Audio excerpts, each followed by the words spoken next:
Mis on ülesandekogud? Kui õpetaja on EIS-i sisse loginud ja klõpsanud menüüribal Minu töölaud, ehk siis avanud õpetaja töölaua, kuvatakse talle siin vasakul paanis ülesanded ja all on palju kaustu tähestiku järjekorras. Need kaustad on ülesandekogud. Iga ülesandekogu koosneb e-ülesannetest ja vähemalt ühest testist. Nii et siin on praegu 41 elektroonilist ülesannet selles kogus. Praegu on EIS-i loodud 82 erineval tasemel e-ülesannete kogu. Ja need ülesannete kogud on jagatud siis 6 valdkonnaks. On loodusvaldkond, matemaatika, sotsiaalvaldkond, võõrkeeled, üldõpetus ja eesti keel.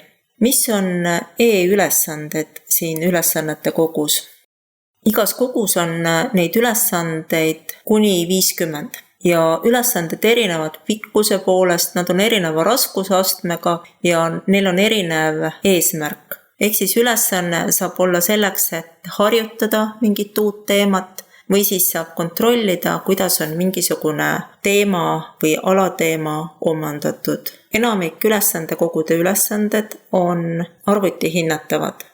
Nii et kui nendest koostada test, siis saab tulemuse kohe peale lõpetamist teada.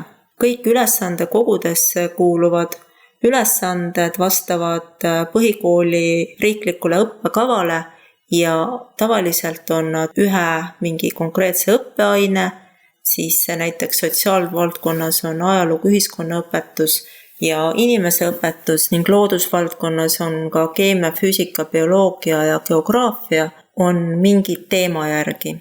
Natuke erineb selles mõttes võõrkeel. Kui ma valin siit inglise keele, siis need ülesanded on ülesandekogudes osaoskuste kaupa ja taseme kaupa.